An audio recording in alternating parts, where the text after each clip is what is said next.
सीधी सीधी बात है। पत्रकारों के पूछे गए सवालों के जवाब में राहुल गांधी कहते हैं कि अर्नब गोस्वामी को बचा लिया जाएगा। राहुल का आरोप है कि प्रधानमंत्री या राष्ट्रीय सुरक्षा से जुड़े 4 अन्य प्रमुख लोगों ने ही अर्नब को पाकिस्तान पर हमले की सूचना 3 दिन पहले दी होगी। यह कोई सामान्य आरोप नहीं है। 16 जनवरी से व्हाट्सएप चैट के हजारों पन्ने सोशल मीडिया में वायरल हैं। मुख्य धारा के अखबारों में खबरें छप रही हैं, वेबसाइट पर खबरें छपी हैं और कुछ चैनलों पर भी इसकी चर्चा हुई है। तब भी सरकार और सुरक्षा एजेंसियां चुप हैं, इस व्हाट्सएप चैट का खंडन नहीं कर रही हैं। कौतूहल का विषय यह भी था कि आखिर कांग्रेस क्यों चुप है? क्या उसके लिए यह बड़ा मसला नहीं है? राहुल गांधी कह रहे हैं कि भारत पाकिस्तान के बालाकोट में हमला करने वाला था, इसकी जानकारी तो पायलट को भी आखिरी वक्त में दी जाती होगी। पहले से सिर्फ 5 लोगों को पता था। प्रधानमंत्री, रक्षा मंत्री, गृह मंत्री, राष्ट्रीय सुरक्षा सलाहकार और वायुसेना के प्रमुख, इन्हीं 5 में से किसी एक ने पत्रकार को सूचना दी थी और वह पत्रकार व्हाट्सएप पर साझा कर रहा था। मुमकिन है दुश्मन देश वह सूचना हैक कर सकता था और भारतीय वायुसेना के पायलट की जान खतरे में पड़ सकती थी या भारत की योजना फेल हो सकती थी। हैरानी की बात है कि इन 5 में से किसी ने अभी तक व्हाट्सएप चैट के बारे में कुछ नहीं बोला है। या अगर अफवाह है या इसमें कोई आधार नहीं है तो भी इसका खंडन कर दिया जाना चाहिए था। एक वेब सीरीज में क्या बोला जा रहा है उसे लेकर एफआईआर हो रही है, बहस हो रही है, लेकिन चारों तरफ व्हाट्सएप चैट छाया हुआ है जिसमें राष्ट्रीय सुरक्षा से जुड़ी संवेदनशील जानकारियां तैर रही हैं, उसे लेकर कोई हरकत नहीं है। राहुल गांधी कहते हैं कि इन 5 में से किसी एक को और पत्रकार को भी जेल की सजा होनी चाहिए। 16 जनवरी से रिपब्लिक टीवी के मालिक और एंकर अर्नब गोस्वामी का व्हाट्सएप चैट वायरल है। आमतौर पर ऐसे मामले में संज्ञान लेने वाली संस्था एनआईए भी सक्रिय नहीं है। कम से कम मुंबई पुलिस से पूछ सकती थी कि इस चैट की सच्चाई क्या है। गृह मंत्रालय पूछ सकता था मुंबई पुलिस से या महाराष्ट्र सरकार से कि इसकी सच्चाई क्या है। देश को उसके बाद बताया जा सकता था, नहीं बताया गया। सरकार क्या इसलिए चुप थी कि विपक्ष भी इस चैट पर बोलने से संकोच कर रहा है? लेकिन लोग तो बातें कर रहे हैं। यह मामला क्या है, अब इस पर आते हैं। आप जानते हैं कि मुंबई पुलिस ने टेलीविजन रेटिंग पॉइंट टीआरपी को लेकर फर्जीवाड़े का मामला उजागर किया है। इसके तहत बार्क के पूर्व सीईओ पार्थो दासगुप्ता गिरफ्तार हैं और अभी अस्पताल में हैं। बार्क का पूरा नाम ब्रॉडकास्ट ऑडियंस रिसर्च काउंसिल है, जो रेटिंग का सैंपल जमा करती है और बताती है। इसी के नाम पर चैनलों को विज्ञापन दिए जाते हैं। अरबों रुपए का कारोबार इसी रेटिंग पर होता है। मुंबई पुलिस के अनुसार अर्नब ने पार्थो दासगुप्ता को कथित तौर पर 30 लाख रुपए दिए हैं और बदले में दासगुप्ता उनकी मदद करते रहे कि कैसे रेटिंग आ सकती है और भीतर की जानकारी देते रहे। इससे अर्नब ने फर्जी रेटिंग हासिल की और करोड़ों कमाए। इसी सिलसिले में जांच के बाद पुलिस ने 3000 पन्नों की एक रिपोर्ट फाइल की है। इन पन्नों में दासगुप्ता और अर्नब गोस्वामी के बीच की बातचीत का ब्यौरा है, व्हाट्सएप चैट है। इसी बातचीत के एक हिस्से में अर्नब गोस्वामी पार्थो दासगुप्ता से पाकिस्तान पर हमले की बात कर रहे हैं, जिसे लेकर विवाद हो गया है।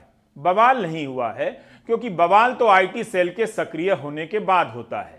यह बातचीत कोई मामूली नहीं है। चुप्पी इतनी ही है कि आमतौर पर अर्नब के पक्ष में ट्वीट करने वाले सरकार के मंत्री भी अर्नब के लिए ट्वीट नहीं कर रहे हैं, प्रो अर्नब नहीं हो रहे हैं। अगर वे देश के लिए ट्वीट नहीं कर सकते तो कम से कम उन्हें अर्नब के लिए तो ट्वीट करना चाहिए।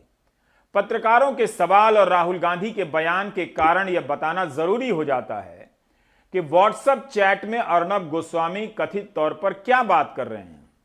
26 फरवरी 2019 को भारतीय वायुसेना पाकिस्तान के बालाकोट में हमला करती है।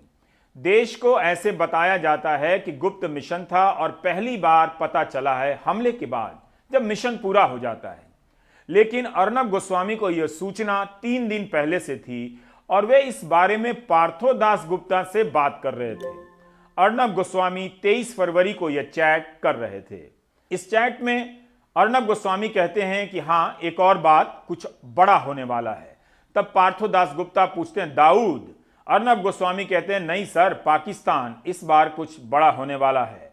पार्थो दास गुप्ता कहते हैं ऐसे वक्त में उस बड़े आदमी के लिए, बिग मैन के लिए अच्छा है, तब वो चुनाव जीत जाएंगे, स्ट्राइक या उससे भी कुछ बड़ा। अर्नब गोस्वामी कहते हैं सामान्य स्ट्राइक से भी काफी बड़ा, और साथ ही इस बार कश्मीर में भी कुछ बड़ा होगा। पाकिस्तान पर स्ट्राइक को लेकर सरकार को विश्वास है कि ऐसा स्ट्राइक होगा जिससे लोगों में जोश आ जाएगा, इलेटेड हो जाएंगे, अंग्रेजी का वर्ड है, बिल्कुल यही शब्द इस्तेमाल किए गए थे। अर्नब कहते हैं this is a criminal act, giving official secret information to a journalist is a criminal act, both on the part of the person who accepted it and on the part of the person who gave it. These people call themselves patriots, right? There's nothing patriotic about putting our Air Force at risk. There's nothing patriotic about taking political advantage so that our aircraft get shot down, so that the Pakistanis know that our Air Force is coming, right? If Mr. Arnab Goswami knows, if it is on his WhatsApp, I assume the Pakistanis also know. It's not a very big jump. Right? So it is a criminal action. Rahul Gandhi ने अर्नब गोस्वामी को mister Arnab Goswami कहा। अर्नब गोस्वामी अपने show में राहुल गांधी का नाम कैसे लेते हैं आपको पता होगा, और बहुतों को अच्छा भी लगता होगा। अर्नब इसी तरह महाराष्ट्र के मुख्यमंत्री उद्धव ठाकरे का नाम लिया करते थे। मुंबई पुलिस के कमिश्नर को किस तरह से अपने शो में नाम लेकर बुलाते थे उस पर अब आप गौर नहीं करना चाहेंगे, मगर बहुतों को अच्छा लगता था, क्योंकि दर्शकों के दिमाग के रास्ते अब बंद कर दिए गए हैं। वैसे पता नहीं अर्नब अब उद्धव ठाकरे और मुंबई पुलिस कमिश्नर परमबीर सिंह को पहले की तरह नाम लेकर ललकारते हैं या नहीं। बहरहाल व्हाट्सएप चैट में जो बातचीत हो रही है वो महज संयोग नहीं लगती है। 3 दिन बाद हमला होता है और उसी तरह 3 दिन पहले कश्मीर के बारे में उन्हें पता है, जो अपनी कथित चैट में कहते हैं कि धारा 370 समाप्त होने वाला है। ये सब कुछ पार्थो दास गुप्ता से कह रहे हैं और इसे मुंबई पुलिस को भी साबित भी करना है। इस तरह की जानकारी सिर्फ सुरक्षा के लिए भयानक नहीं है, बल्कि देश के लोकतंत्र के लिए भी खतरनाक है। अब आप फ्लैशबैक में 2019 के आम चुनावों में खुद को ले जाइए। क्या वाकई चुनाव में जोश पैदा करने के लिए यह सब कुछ हुआ, या ऐसा करने से पहले यह भी सोचा गया कि हमला होगा तो जनता में जोश पैदा होगा और चुनाव में फायदा होगा, और वह दूसरे सवालों को भूल जाएगी जनता और वोट देने लग जाएगी। बालाकोट के प्रहार से आतंकी खौफ में है, हमने घर में घुसकर मारा। ऐसा करने के लिए कितने ही चैनल काम में लगा दिए गए होंगे। एक आंधी चली और सारे मुद्दे धूल में उड़ गए। क्या अब चुनाव जीतने के लिए राष्ट्रीय सुरक्षा का दोहन किया जाएगा? अगर यह चुनाव के लिए किया गया तो सोचिए कितना खतरनाक हो सकता है। आपने अपने विवेक से मतदान किया या आपको बेवकूफ बनाया गया ताकि आप खास तरह से मतदान कर सकें? मैं सारी बातें हिंदी में बता रहा हूं, यह सब सोचकर ही मेरी इंग्लिश जो भी थोड़ी बहुत है हवा हो गई है। यह बेहद खतरनाक खेल है कि स्ट्राइक हो और गोदी मीडिया कवरेज के तूफान में उसे बदल दिया जाए ताकि गांव-गांव में लोग बौरा जाएं।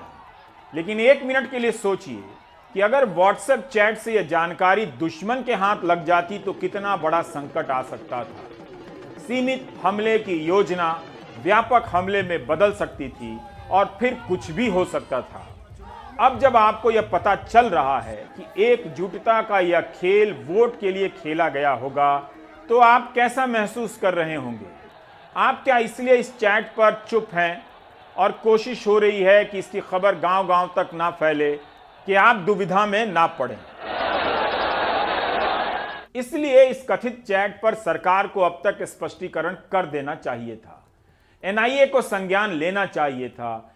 16 जनवरी से यह खबर सोशल मीडिया में वायरल है। यह चिंता से आगे की बात है कि राष्ट्रीय सुरक्षा की गंभीर योजना में टीवी चैनल को शामिल किया गया। इससे करोड़ों लोगों के विवेक पर हमला किया गया और चैनल ने करोड़ों रुपए से कथित तौर पर कमाने का जुगाड़ किया। अब देखिए, पिछले साल जून जुलाई के महीने में रिया चक्रवर्ती का मसला छाया था। व्हाट्सएप चैट ही तो था।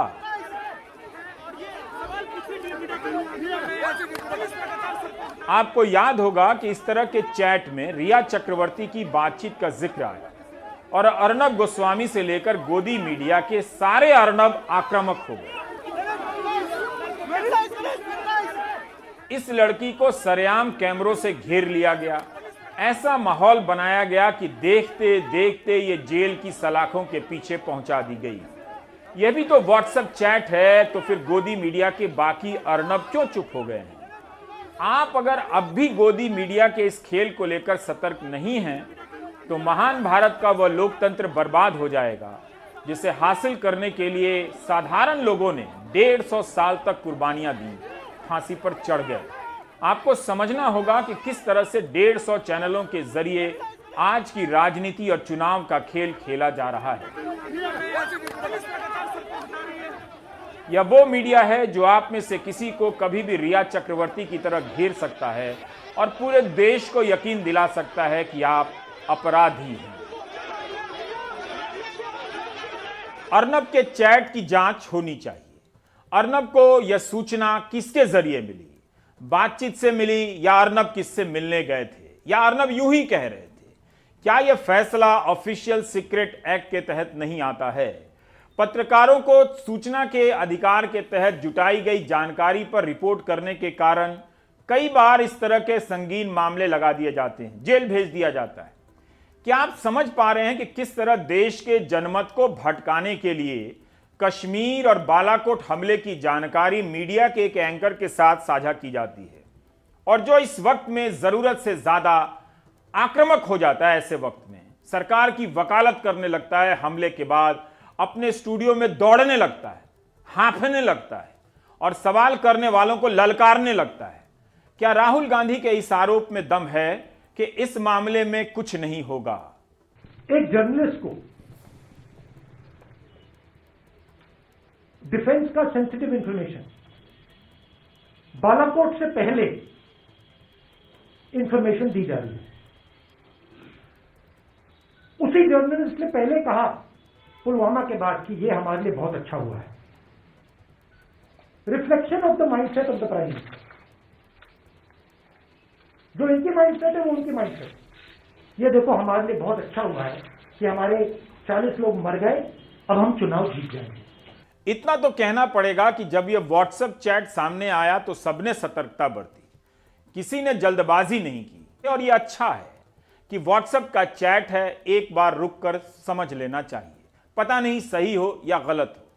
सबसे पहले प्रशांत भूषण ने इसे लेकर ट्वीट किया, फिर कुछ वेबसाइट ने इसे खबर के रूप में बनाया। पहला सवाल ये खड़ा होता है कि इन व्हाट्सएप चैट्स की विश्वसनीयता क्या है। पहली बात तो मुंबई पुलिस ने बकायदा अपने चार्जशीट के साथ एविडेंस के तौर पर लगाई है। दूसरी बात यह है कि इसको फैब्रिकेट करना, इतनी लंबी लंबी चैट्स, मतलब करीब 500 पेज से ज़्यादा की हैं, इतनी सारी चैट्स को फैब्रिकेट करना कोई आसान काम नहीं होता। और अगर उन चैट्स को देखा जाए तो उसमें जो डेट हैं और टाइम है और जिन इवेंट्स का जिक्र हो रहा है उससे साफ जाहिर है कि वो बिल्कुल ठीक बैठ रहे हैं। उसमें एक इंटरनल कंसिस्टेंसी है और उसमें एक रिंग ऑफ ट्रूथ है। जब इस तरह की डिटेल्ड एविडेंस को या चैट्स को देखा जाता है या वीडियोस को देखा जाता है तो उसमें ये चीज़ सामने आ जाती है, पता लग जाता है कि ये फैब्रिकेटेड हो नहीं सकती, कोई जना इतना डिटेल्ड फैब्रिकेट कर नहीं सकता। अब दूसरा सवाल है कि ये चैट्स क्या दिखा रही हैं। पहले तो ये दिखा रही हैं कि हमारा गोदी मीडिया जो है किस तरह से, अर्नब गोस्वामी किस तरह से सरकार के लैप में बैठा हुआ है, जिसको हम कहते हैं लैपडॉग मीडिया, और सरकार को फायदा दिलाने के लिए, मोदी जी को फायदा दिलाने के लिए सब अपने शोज और अपने डिस्कशंस उस तरह से कर रहा है। दूसरी तरफ वो ये दिखाता है कि सरकार के ऊपर इनका कितना इन्फ्लुएंस है, कि पार्थो दासगुप्ता अर्नब गोस्वामी से ये कह रहे हैं कि भाई आप हमको पीएमओ में कोई नौकरी दिलवा दीजिए। तो हर जगह जगह ये बात सामने जाहिर होती है कि सरकार और अर्नब गोस्वामी एक कोजी क्लब की तरह था है, जिसमें कि अर्नब सरकार को फायदा कराने के लिए अपने मीडिया का इस्तेमाल कर रहा है और सरकार उसको तरह तरह के फेवर्स दे रही है। फिर मनीष तिवारी, जो कांग्रेस के नेता